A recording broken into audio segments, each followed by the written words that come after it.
This is a giant. Look at this fish. That is awesome. That is a big walleye.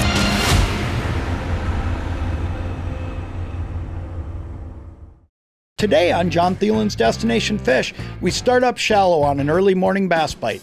Lakes with steep and fast shoreline breaks like this one make the fish predictable and aggressive. John Thelen's Destination Fish is brought to you by Booyah Bait Company and Alumacraft Boats.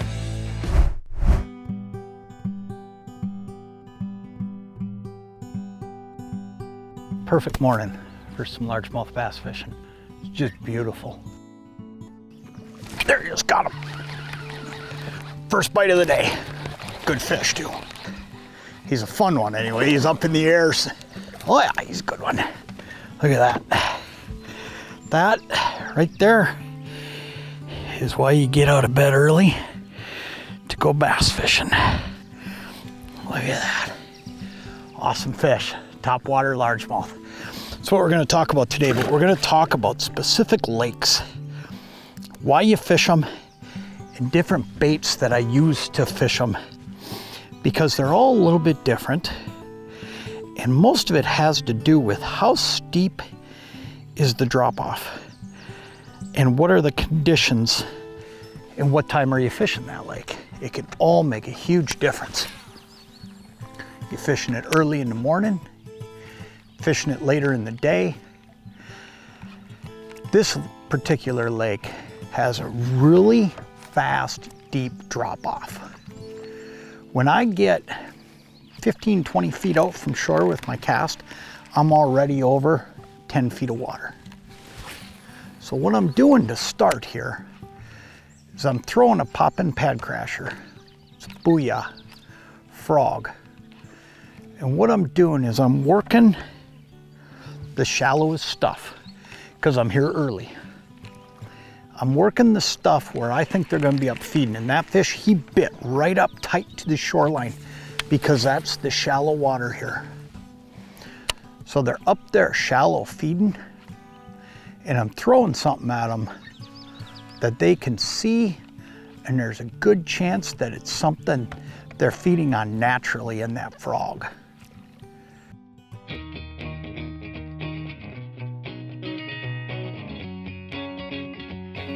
There, just got him.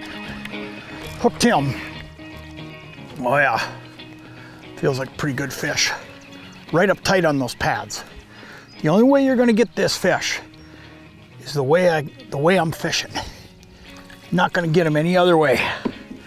But going right up on those pads with that frog enabled me to get this fish.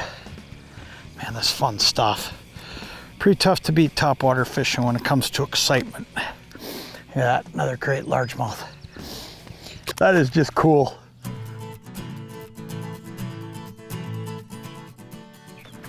There he is, got him that time. Feels like a pretty good one. Coming at me hard, he's coming up. Yep, good fish.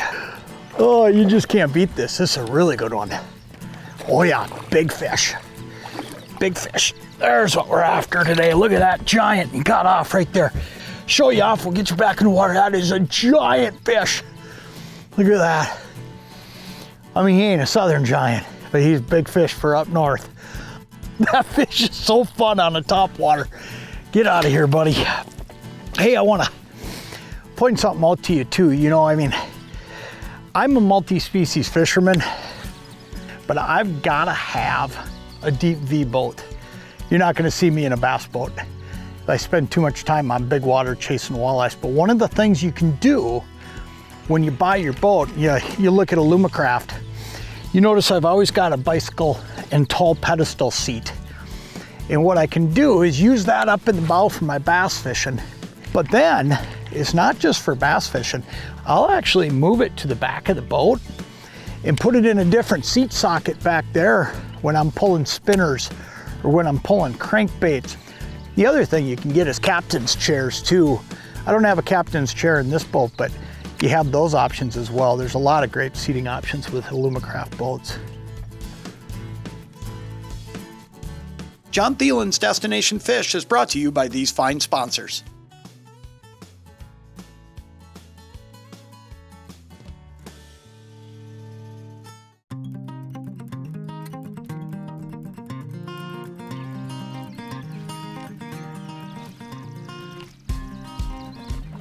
there he is, got him. Got that one, ooh yeah, it's a good fish. This is a good fish. This is where you gotta have the right equipment to do what I'm doing. When it comes to frog fishing, you wanna have a rod designed for this. Good fish. Look at how chunky that fish is. What an awesome fish.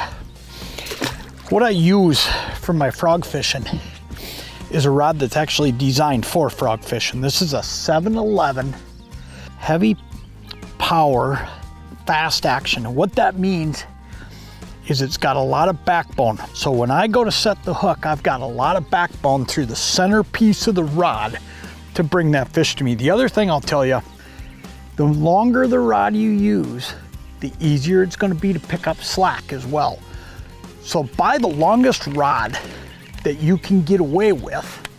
For me, 7 feet 11 inches is about perfect. If you look at where my rod tip ends up as I walk that frog along, if you've got a bass boat, there's a good chance that you're going to use a little bit shorter rod because you're going to be closer to the water. You know, maybe a 7.6 instead of this 7-11. Today we are fishing the top edge of fast dropping breaks in 2 to 3 feet of water with both weed and lily pad growth. Booyah poppin' pad crashers in swamp frog colors are our baits of choice. It's early August with water temps in the high 70s and air temps in the low 80s with light winds and storms predicted for later in the afternoon.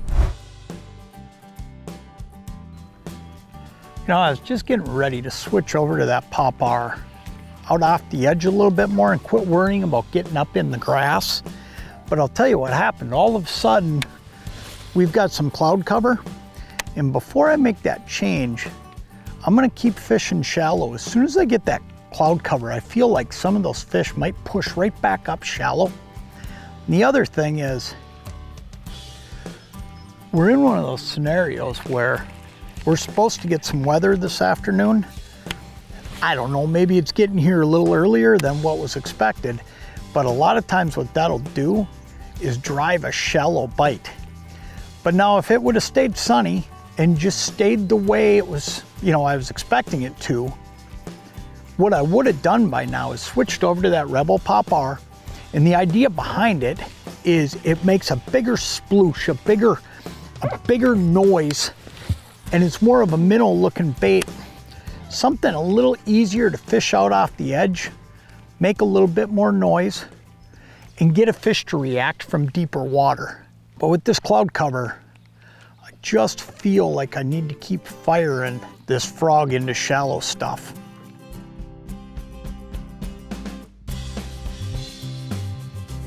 There he is, got him. Ooh, he got off. But that just goes to show that there are fish still up there shallow. That was right way up there.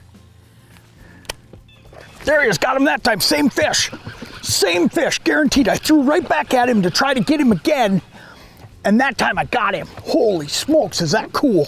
Oh boy, that doesn't happen that often on topwaters, that you sting a fish and get away.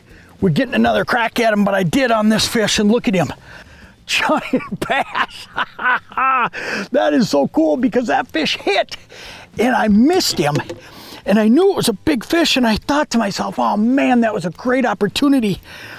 I fired right back in there, and like I said, man, very seldom does it work out that you fire right back in there and get that fish to bite again, but I did, and that's a giant. Man, I'll tell you what, the 1-2 punch, you didn't get to see it today because these fish stayed shallow. And that's a great example there of, you know, all of a sudden you got cloud cover, these fish stayed shallow a little longer. But keep it in mind, okay? Go out there knowing that in the morning you're gonna throw that grass, you're gonna throw those lily pads, you're gonna throw into the junk. But then also have yourself prepared to go right back in there and work the outer edge, the deep edge. On a sunny day, if it would have stayed sunny, I guarantee you that's what we'd be doing right now. You just can't beat that. That is fun stuff. John Thelen's Destination Fish has been brought to you by these great sponsors.